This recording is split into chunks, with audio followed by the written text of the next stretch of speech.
YouTube channel learning गुरु पर। ये video है बिजनेस फाइनेंस के कुछ ऐसे 50 MCQ की, जहाँ पे आपको पेपर में आने वाले जितने भी थेराटिकल क्वेश्चन बनेंगे आपके बिजनेस फाइनेंस या फाइनेंशियल मैनेजमेंट के, तो करीबन इस 50 में से 15 क्वेश्चन तो आपको मिलने वाले ही है।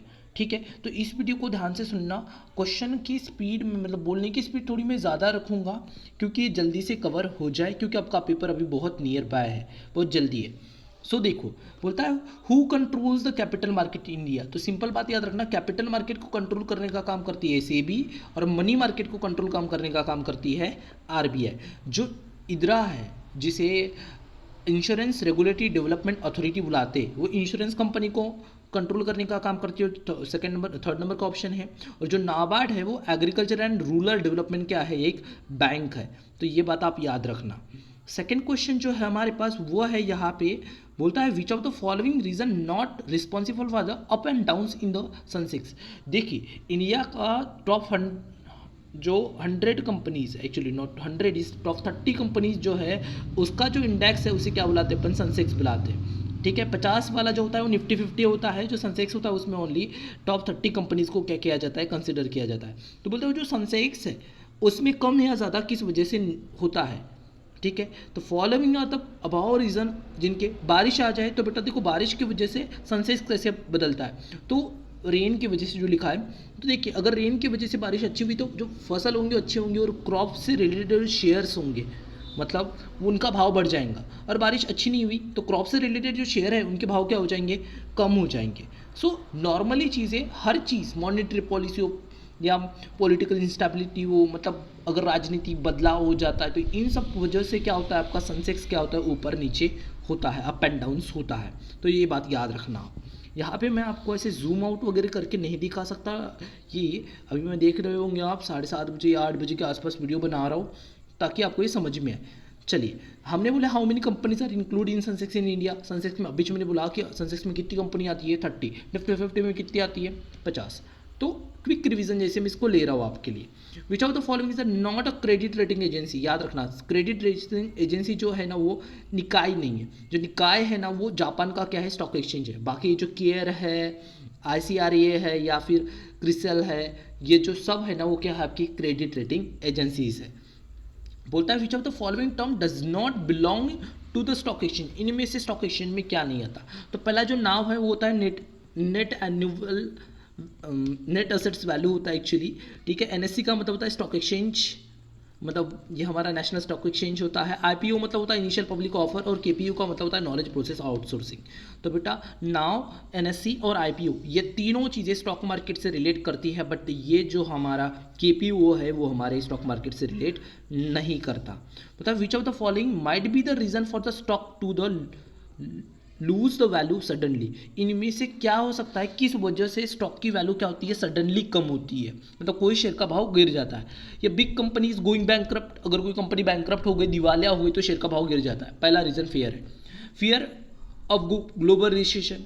अगर फियर है मार्केट में, डर है कि ग्लोबल रिसेशन आने वाला, मंदी आने वाली, तब भी शेयर के भाव क्या हो जाते हैं, गिर जाते हैं। या कोई टेरर अटैक हो जाए, टेररिस्ट अटैक हो जाए, तो वापस शेयर के भाव क्या हो जाते हैं, घट जाते हैं। तो ऑल ऑफ द अबाव, इन सभी रीजन से शेयर के भाव क्या हो सकते हैं, घट सकते हैं।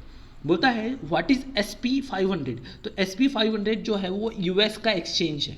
याद रखना, SP500 जो है वो क्या है, आपका US का एक्सचेंज है। बोलता है which of the following word does not belong to the stock exchange. वापस क्वेश्चन आया है, तो नाउ NSE और IPO तो हाई, KPO इससे रिलेट नहीं करता। बोलता है which of the following cities does not have the formal stock exchange. तो याद रखना कि जो मॉन्टे कार्लो है, ठीक है, यहाँ पे कोई स्टॉक एक्सचेंज नहीं है। बाकी लंदन, हांगकॉन्ग ले लो या आप फ्रैंकफर्ट ले लो, उन सब में क्या है, आपका स्टॉक एक्सचेंज है। दूसरा बोलता है which of the term is most accurately describe the selling share at the higher price than the price which they bought. देखो, जितने मतलब बोलता है कि हायर प्राइस पे सेलिंग हुआ, और जितने पे खरीदा उससे ज़्यादा के प्राइस में, मतलब मैंने खरीदा और उसके हायर प्राइस पे सेल कर दिया, तो सिंपल बात हो गया, क्या हो गया, मुझे प्रॉफिट। अगर मैं इसे ज़्यादा में खरीदूँ, कम में बेचूँ, तो लॉस है। तो ये बात याद रखना। और शेयर के ऊपर जो रिटर्न मिलता है उसको क्या बुलाते हैं अपन, डिविडेंड बुलाते हैं। ये वर्ड आया है ना डिविडेंड, तो उसको भी हमने पढ़ ली। ये क्वेश्चन बहुत ही इंपॉर्टेंट है, थोड़ा सा याद रखना। बोलता है which of the following are the uniquely to find the trade officially on वो world stock market unlikely to find trade officially. अगर आपको ट्रेड को ऑफिशियली फाइंड आउट करना है, बोलता है ट्रेडेड को फाइंड आउट करना है वर्ल्ड स्टॉक एक्सचेंज में, तो उसके लिए इंसल्ट्स करके ये क्या होता है, एक वर्ड होता है, वो आपको याद रखना पड़ेगा। इंसल्ट का मतलब कुछ और भी बोलते हैं बट यहाँ वो नहीं है, ठीक है। तो जो बोलता है नेक्स्ट क्वेश्चन है, बोलता है the FTSE 100 index use in the major stock exchange perform in which country. तो जो FTSP है वो कहाँ का स्टॉक एक्सचेंज है, यूके का, यूनाइटेड किंगडम का है।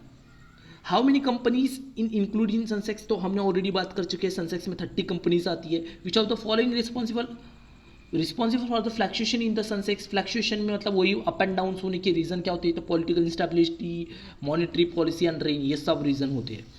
ये क्वेश्चन अच्छा है। फिर निफ्टी इज इस्टेब्लिशमेंट, तो 1996 में क्या बनी है आपकी, निफ्टी बनी है, 1996 में बनी है।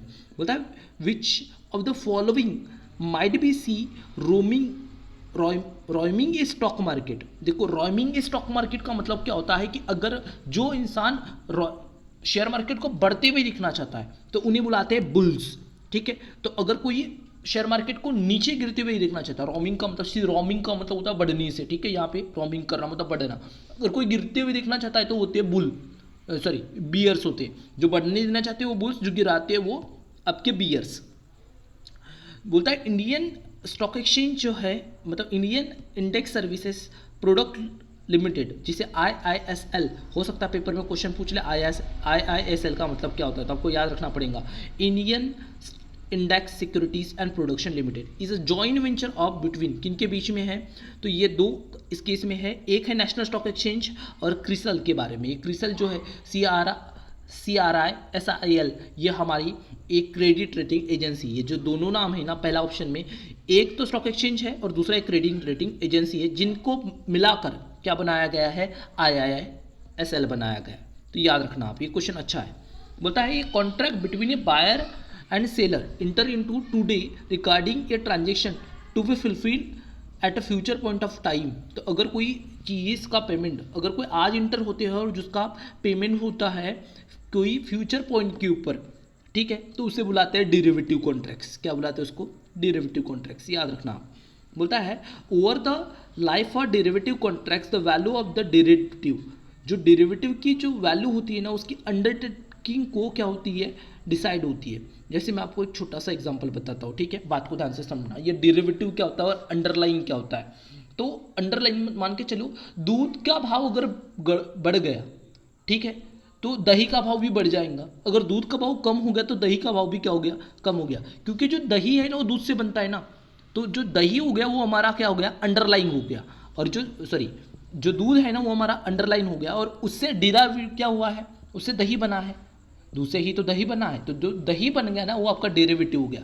तो अब बताओ, दूध का भाव ज़्यादा हुआ मतलब अंडरलाइन के फ्लैक्चुएशन हुआ। अगर अंडरलाइन कम या ज़्यादा होता है, फ्लैक्चुएशन होता है, तो उसका सीधा असर किसके ऊपर देखने को मिलता है, डेरिवेटिव के ऊपर देखने को मिलता है। आसान लैंग्वेज में बताने की कोशिश किया मैंने, बेटा आप एक बार देख लेना। In India Nifty and Sensex are calculate on the basis, किसके ऊपर होता है, तो फ्री फ्लोट ऑफ कैपिटलाइजेशन। जिसकी कैपिटलाइजेशन ज़्यादा होंगी उसको, ऐसे 50 कंपनियों को निफ्टी में लिया जाता है, और जिनकी मार्केट कैपिटलाइजेशन ज़्यादा होंगी, ठीक है, वो सेंसेक्स में टॉप 30 कंपनीज को लिया जाता है। The first computerize online exchange in India, तो फर्स्ट कंप्यूटर ऑनलाइन एक्सचेंज जो है हमारा वो क्या है, NSE, नेशनल स्टॉक एक्सचेंज है। बोलता है which of the following derivative is not traded in Indian stock market, इनमें से कौन सा ऐसा डेरिवेटिव है, बोलता है जो इंडियन स्टॉक मार्केट में ट्रेड नहीं होता, तो वो है हमारा फॉरवर्ड रेट एग्रीमेंट्स, इंडिया में ट्रेड नहीं होते। ये बात याद रखोगे आप। नेक्स्ट बोलता है spot exchange rate is the rate exchange between two countries, तो होता है वो इमीडिएट डिलीवरी के लिए होता है। जो स्पॉट एक्सचेंज रेट होता है वो खुद काय के लिए होता है, आपके इमीडिएट डिलीवरी के लिए यूज होता है। Break even in a put option occur when the spot price are equal to, याद रखना जो पुट ऑप्शन होगा उसमें जो ब्रेक इवन होता है वो काय के साथ होता है, स्ट्राइक प्राइस माइनस प्रीमियम के साथ होता है, ठीक है। Before expiry the time value of call option जो होती है बिफोर एक्सपायरी, जो उसकी टाइम वैल्यू होती है मार्केट प्रीमियम में से इंट्रिंसिक वैल्यू को क्या करते हैं, माइनस करते हैं। अब ये बोलूँगे सर प्रीमियम क्या होता है, स्ट्राइक प्राइस क्या होती है, तो ये बेटा बड़े बड़े वर्ड्स है, हाँ, इनको समझाने के लिए उतना टाइम नहीं रहेगा, तो आप इनको क्रैम कर लो, याद कर लो, थोड़ा सा ज़रूरी है। देखो, if strike price is more than spot price then the assets the call option is known as, तो उसे बुलाते हैं आउट ऑफ द मनी। अगर कोई दूर का है ना बेटा तो आउट ऑफ द मनी, अगर वो उस स्ट्राइक प्राइस के कम है, स्ट्राइक प्राइस का कम है तो उसे बुलाते हैं इन द मनी, ये बात याद रखना। अगर स्पॉट प्राइस से मोर देन है, स्ट्राइक प्राइस से स्पॉट प्राइस ज़्यादा है, स्ट्राइक प्राइस से ज़्यादा क्या है स्पॉट प्राइस, मतलब स्पॉट ज़्यादा स्ट्राइक कम, तो out of the money. But अगर ऐसा उल्टा हो जाए, स्ट्राइक प्राइस क्या हो जाए आपकी जो भी हो और उससे कम हो, lower than spot price, spot price से क्या हो लोअर हो, तो वो होता है आपका इन द मनी। हो सकता है पेपर में आपको इन द मनी पूछ लिया अभी। विच of the following is not available in India, इनमें से क्या अवेलेबल नहीं है, तो हमारे इंडिया में इंडेक्स ऑप्शन है, इंडेक्स फ्यूचर भी है, कमोडिटी फ्यूचर्स है, बट कमोडिटी ऑप्शंस अभी तक इंडिया में नहीं है। सो यहाँ पे बोलता है मिस्टर एक्स पे the 5 lakh in the 3 months time for a import made by him, correct hedging policy by him could be, तो उसने बाय कर लेना चाहिए, क्या कॉल ऑप्शन बाय कर लेना चाहिए। Which of the following is a true for mutual funds in India, तो इसमें बहुत सिंपल बात है, बोलता है exit load allow in some cases, ये याद रखना कि क्या ट्रू है, तो ये याद रखना। नेक्स्ट जो बोलता है ये बात बोलता है कि इफ अगर आपकी स्पॉट प्राइस है मुंबई में जो है 45.50 है, 1 month फॉरवर्ड कॉन्ट्रैक्ट चल रहा है कितने में 45.65 में, मतलब 15 रुपये का ज़्यादा हो गया। तो जब ज़्यादा हो जाए तो फॉरवर्ड कॉन्ट्रैक्ट काय में चल रहा है आपका प्रीमियम में चल रहा है, कम होता तो डिस्काउंट होता, ठीक है, और वो काय में है वो आपके डॉलर्स में है प्रीमियम, तो ये याद रखना। दूसरा जो क्वेश्चन है वो बोलता है, एक्चुअली ये हो गया, ये next 31 forward contract rate is the delivery exchange, तो हमने बोले थे इसके पहले भी आया था, फॉरवर्ड जो होता है फ्यूचर डिलीवरी के लिए क्या होता है ये यूज़ होता है, prevailing today for future delivery, मतलब आज के दिन को प्रिवेल करते हैं फ्यूचर डिलीवरी के लिए, तो ये याद रखना टू करेंसीज में। विच of the following is the benefit of depositories, तो डिपॉजिटरीज के बेनिफिट क्या होते हैं, तो वो हमारे सब काम करते हैं। देखो क्या क्या करते हैं, reduction in the transfer of share to time buyers, ये आराम से करते हो, मतलब हमारे शेयर को अगर मैं खरीदता हूँ तो मेरे नाम पे करेंगे, मैं बेचूंगा तो मेरे नाम से किसी और को करेंगे। Reduce the risk of stolen, चोरी, फेक, फॉरफिटेड शेयर, तो फरेब, तो इन सब चीज़ों को क्या करते हैं वो कम कर देते हैं। स्टैम्प ड्यूटी वगैरह की इन सब चीज़ों को वो देखने का काम कौन करती है, डिपॉजिटरीज करती है। तो डिपॉजिटरीज कौन कौन सी, तो वो भी याद रखना चाहिए, एक है हमारा NSDL और एक है हमारा CDSL, ये दोनों याद रख, नाम याद रखना, ठीक है। एक है NSDL का मतलब होता है नेशनल सर्विस डिपॉजिटरी लिमिटेड, और एक CDSL है वो भी याद रखना, central deposit of service limited, तो ये वर्ड याद रखना NSDL और CDSL, इससे क्वेश्चन बन सकता है। हाँ, which of the following is a working demutualise stock exchange since beginning, ऐसा ऑनलाइन है जो डीमेटलाइज पहले से ही है, तो वो हमारा कौन सा है, NSE है जो ऑनलाइन चला है पहले से ही। पता है in a primary market the property of the shares which made it easy to sell newly issued securities is consider as, तो उसे बुलाते हैं इंक्रीज लिक्विडिटी, ठीक है। नेक्स्ट जो क्वेश्चन बनता है हमारा, बोलता है द मनी मार्केट वेयर डेप्ट and stock are traded maturity period is more than 1 year is classified as, अगर 1 साल से कम है तो मनी मार्केट की कैटेगरी में आता है, और 1 साल से ज़्यादा है तो वो क्या बन जाता है आपका कैपिटल मार्केट की कैटेगरी में आता है। जैसे नेक्स्ट क्वेश्चन ये, the types of market which securities are less than 1 year maturity, तो वो क्या होता है आपका मनी मार्केट। ऐसी सिक्योरिटी जिसका 1 साल के कम के टाइम पीरियड में ट्रांजेक्शन हो रहा है तो वो क्या हो जाएगा आपका, वो हो जाएगा आपका मनी मार्केट, और 1 साल से ज़्यादा वाला क्या हो जाएगा आपका कैपिटल मार्केट हो जाएगा। होता है in capital market the major suppliers of the trading instrument is government and corporation, capital market में सबसे ज़्यादा मेजर रोल जो अदा करते हैं वो कौन होती है आपकी, गवर्नमेंट्स एंड कॉर्पोरेशन होती है। नेक्स्ट क्वेश्चन पूछता है ये, the market in which the transaction are done through the computers and telephone without any specific location are classes as, उसे बुलाते हैं ओवर द काउंटर मार्केट्स, ये याद रखना। ये लाइन्स है मतलब जहाँ पूरा काम आपका कंप्यूटर के हिसाब से हो जाता है, ठीक है, through the computers and telephone without any specific location, कोई लोकेशन नहीं है, सब मोबाइल और कंप्यूटर से हो जाएगा, उसे क्या बुलाते हैं अपन, ओवर द काउंटर मार्केट्स बुलाते हैं। The market in which the new securities are issued by the corporation to raise the funds are called, तो जो पैसा न्यूली सिक्योरिटीज इशू कराने के लिए जो कॉर्पोरेशन खुलती है ना, उनको जो राइज करना पड़ता है वो फंड वो करना पड़ता है प्राइमरी मार्केट से। कहाँ से करना पड़ता है, प्राइमरी मार्केट से करना पड़ता है। नेक्स्ट जो है बोलता है the price of underlying assets is added to intrinsic value of option to calculate, तो हम एक्साइज प्राइस निकालने के लिए हम अंडरलाइन में इंट्रिंसिक वैल्यू को क्या कर देते हैं, प्लस कर देते हैं। बोलता है the type of exchange member who only buy and sell for their personal account are classified as, तो वो अगर अपने पर्सनल अकाउंट से कोई बाइंग एंड सेलिंग कर रहा है एक्सचेंज में और वो भी स्टॉक एक्सचेंज का मेंबर है तो उसे प्रोफेशनल ट्रेडर बुलाते हैं। बोलता है the financial institution having the loan swapped for bonds can sell all the bonds in, वो जो शेयर्स होते बॉन्ड्स बनेंगे या कोई लोन वगैरह के होते हैं फाइनेंशियल इंस्टीट्यूशन के, वो कहाँ सेल हो सकते हैं, तो सेकेंडरी मार्केट में क्या हो सकते हैं, सेल हो सकते हैं।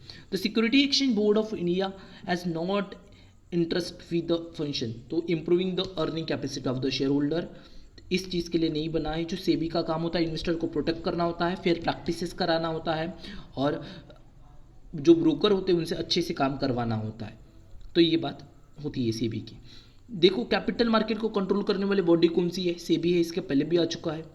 दूसरा बोलता है which of the following individual SEBI decide to grant unified license to operate in a community derivative and equity markets, तो वो दो लोग हैं हमारा क्लियरिंग मेंबर्स एंड ब्रोकर्स को ये अथॉरिटी है कि वो क्या कर सकते हैं, ट्रांजेक्शन कर सकते हैं, उनको लाइसेंस गिवन की गई है।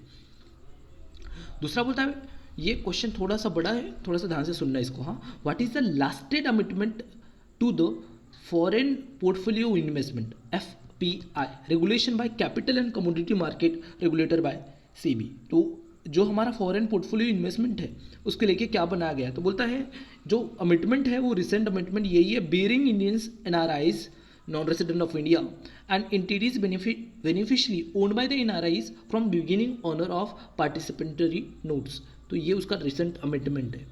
सेबी हैज, जो सेबी है इनमें से किसको सेबी हैज अलोकेटेड डिलेप्स to endorse the which product, तो सेबी जो है वो म्यूचुअल फंड्स में डील नहीं करती, इसको लेके कोई उसका रोल नहीं है, ये याद रखना, ठीक है।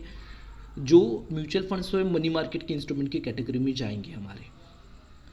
SEBI announce the plans to 18 regulation for which type of trading 80, तो वो है हमारा कौन सा, एग्लोमरेटिक ट्रेडिंग, जिसे एग्लो ट्रेडिंग भी बुलाते हैं। हाँ, ये बात याद रखना है, थोड़ा सा इसका इन्फॉर्मेशन है एग्लो ट्रेडिंग का। देखो एग्लोमरेटिक ट्रेडिंग बुलाते हैं जो 18th रेगुलेशन में आता है। 18th रेगुलेशन कौन सा है वो आप खुद को पूछ सकता है, तो आपको इतना याद है एग्लोमरेटिक अगर नहीं लिख के आया और एग्लो लिख के आया तो आप समझ जाना कि इस क्वेश्चन का आंसर वही है। दूसरा जो नेक्स्ट हमारे पास आया है बोलता है which financial body ask intermediaries and companies to make the regulatory payment in a digital mode, तो वो कौन सी बॉडी है आपको, सेबी है। SEBI has a relax investment rules for which funds, तो वो ऐसे फंड्स होते हैं, वो होते हैं हमारे एंजल फंड्स होते हैं। थोड़ा एक्सप्लेनेशन है, ज़रूर पढ़िएगा। बोलता है SEBI has proposed a set of change to relax the rules in the rename and institutional trading platform. What बोलता है as what, वो क्या क्या है, तो hi-tech startup and other new businesses platform के लिए सेबी के कुछ रूल्स क्या किए गए हैं, सेट किए गए हैं, तो उनको फॉलो करने पड़ते हैं। नेक्स्ट जो हमारे पास क्वेश्चन आया है वो बोलता है कि जो सेबी होता है, देखो एक्चुअली सिंपल बात है कि सेबी किसको कंट्रोल करता है, ये पूरे लाइन का 52 नंबर का क्वेश्चन जो है वो बहुत बड़ा है, तो उसको कंट्रोल करने का काम कौन करता है, कैपिटल मार्केट करता है। जस्ट पढ़ लो, ज़्यादा कुछ नहीं है, ठीक है। जो ये भी सिंपल है, जो एंकर ट्रेडर होते हैं वो किसको बुलाते हैं, तो वो ऐसा क्वालिफाइड ट्रेडर जिसकी जो कैपिटल है वो कितनी है, आपकी बुक बिल्डिंग प्रोसेस जो है वो कितनी है, 10 करोड़ से ज़्यादा है, तो वो आपका एंकर इन्वेस्टर कहलाता है। नेक्स्ट जो है इसके बारे में लिखा है, तो ये कुछ रूल्स है, नॉर्म्स है, ये नॉर्म्स को आपको बस पढ़ना है। थोड़ा सा वीडियो को पॉज कीजिएगा और क्या करिएगा, इसको पढ़ लीजिएगा, ठीक है। जो इम्पोर्टेंट है वो मैं करवा रहा हूँ।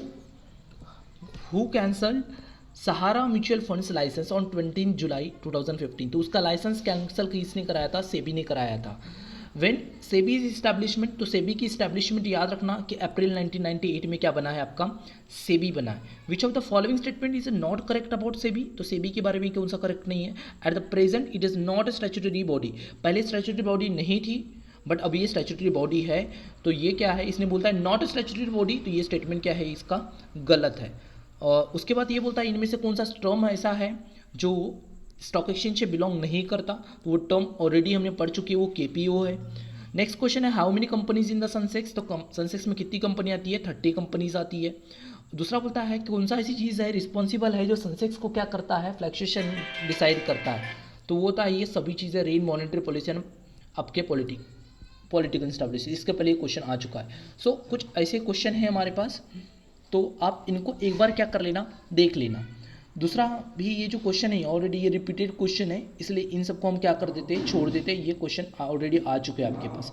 एक बार देख लो इनमें से करेक्ट कौन सा है बोलता है, तो जो करेक्ट कौन सा है, तो बेटा यहाँ पे याद रखना जो जापान का ये जो जितने भी चीज़ें हैं ना, ये BSE नॉट बिलोंग टू सनसेक्स, तो ये तो बिलोंग करता है। जापान का जो है वो नाइकी था, आपका निकाय था एक्चुअली जापान का स्टॉक एक्सचेंज का नाम, और जो सिंगापुर है उसे SGX बुलाते हैं। ये जो निकाय है ना वो यहाँ आना चाहिए था, निकाय।